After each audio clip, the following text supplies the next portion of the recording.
God, I hope I'm just going crazy. You ever had one of those, how in the hell did I get here moments? I mean, those flashes of clarity where you really see your life. You look in the mirror and you're so far removed from the person you dreamed of being when you were a kid that you're just stunned, speechless. Mine happened about a year ago. A week or two before Thanksgiving, when I woke up in the hospital. I was incredibly disoriented. Everything seemed unreal and distant, not really happening to me, like I was dreaming or an avatar in a video game. Maybe it was because I already felt so disconnected.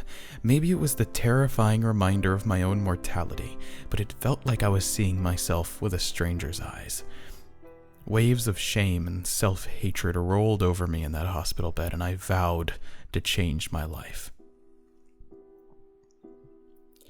I'd made similar resolutions before and failed miserably, but this time was different. This time, the change was nearly effortless. Old habits evaporated, old temptations lost all allure, peer pressure stopped being an issue because I just wasn't interested in hanging out with my usual group. When I tried going out with them sober, they bored me to tears. Meanwhile, other relationships in my life were improving. At my son Logan's birthday party, I even overheard my ex-wife telling her mother that I'd finally grown up and stopped causing so much heartache for everyone. When the last kid had left and I was cleaning up, my son surprised me with a running hug. He wrapped his arms around me and squeezed me harder than he ever had in his life. "Will you stay?" he whispered. I brushed back his hair with my hand. "Of course, I'll stay as long as you want. You could even spend the night at my place tonight, if your mother says it's okay." He sighed happily. "You're so much better than my real dad." Every cell in my body froze. I launched into a speech about how I was his dad, was trying to change, knew I needed to earn his trust back, etc., etc. "Okay," he said lightly, obviously eager to return to his pile of presents. But just before he ran off, he winked at me, like we had some awesome secret. Logan couldn't stay with me that night after all, and honestly, I was kind of relieved.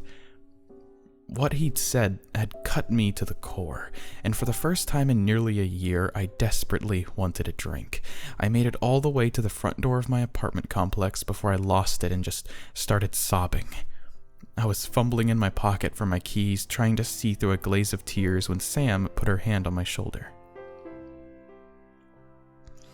Sam had lived in the apartment next door to mine for years. Before my epiphany, I'd barely spared her a glance, but after, I'd found myself choking on cartoon butterflies whenever she passed by. I'd never had to chase a girl before. It's not that I'm Brad Pitt or anything, it's just that I used to spend an enormous amount of time and money making myself look nothing like myself. You've seen the old me, or one of my countless clones, a golem of silicone and acrylics, spangles and bleach. It was a lot like being a zombie, I suppose. You can barely move for fear that parts of you will fall off. Back on point. I had been trying to catch Sam's eye for months, and I was terrible at it. I'd chat her up and think I was getting somewhere, but then I'd make a joke or quote a movie and she'd cringe like I'd just stabbed her.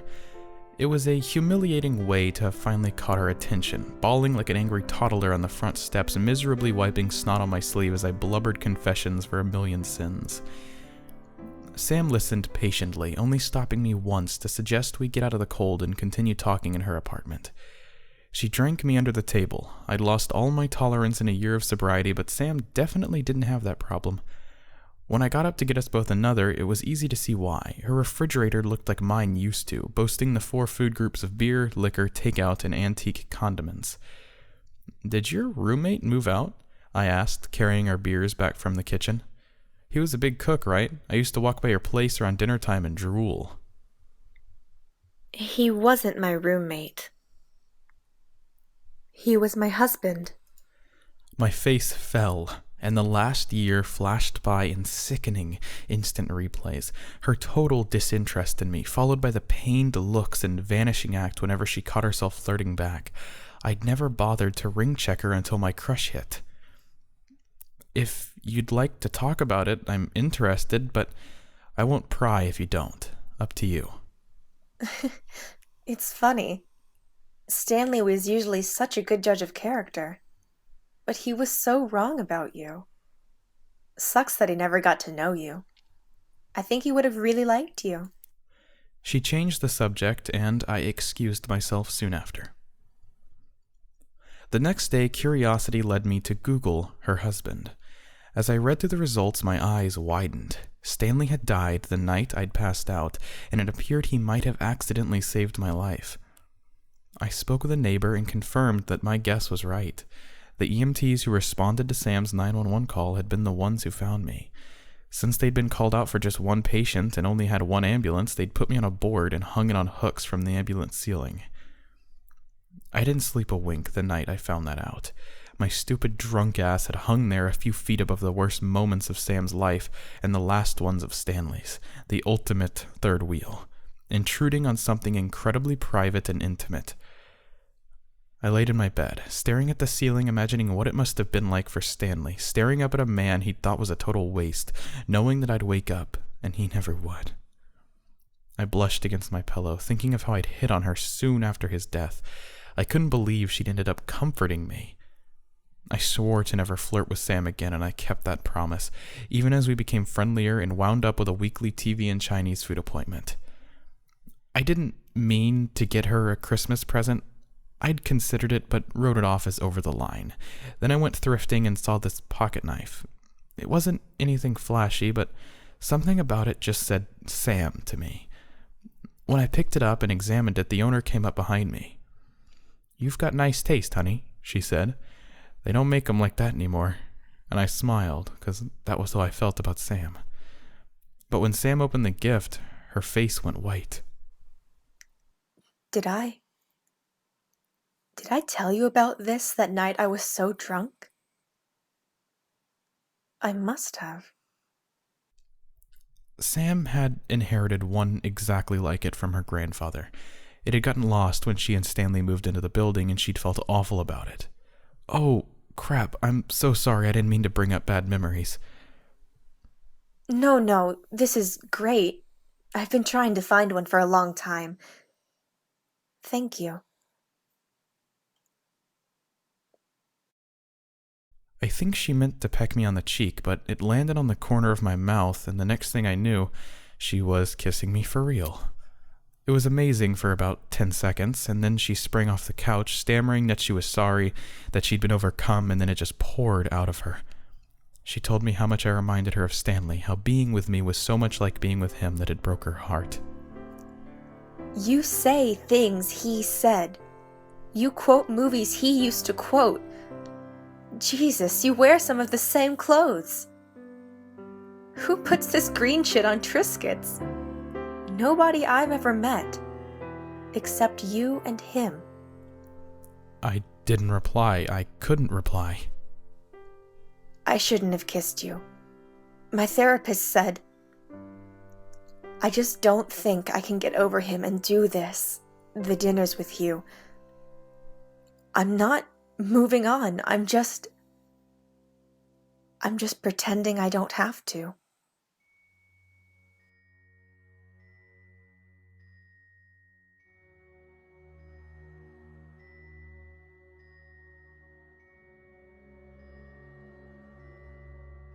She apologized again, and then she was gone. I stared at the door like an idiot for a few seconds, letting that sink in. She'd left his present on my coffee table, and I bent to pick it up. "You're so much better than my real dad." Suddenly, pieces were snapping together in my mind, and I kept shaking my head like I could break them apart again. What I was thinking was stupid, crazy, superstitious lunacy. I'd been a few feet away in the ambulance when he died. I'd woken up consumed with self-loathing, turning into a new person almost overnight. One with different hobbies, different opinions, different tastes. Even my own son didn't believe I was me. So many things falling into place, my instant extra strength crush on Sam, my new clothing and hairstyle, so similar to his in his Facebook photos. How I'd suddenly decided to take up cooking and been weirdly good at it. How I'd never put mint jelly on Triscuits before and had no idea why I'd even bought it. How I didn't remember seeing half the movies I was always quoting. I've started seeing a therapist myself. She says I'm trying to distance myself from a past I'm ashamed of. That low self-esteem and my crush on Sam have manifested in me imagining that I'm a person she could love. She thinks maybe I hit my head when I fell, or maybe I have something called depersonalization disorder. I've read countless stories on here about hauntings and possessions. You guys are the experts on banishment and rituals, but what do I do if I'm the ghost? What in the hell do I do?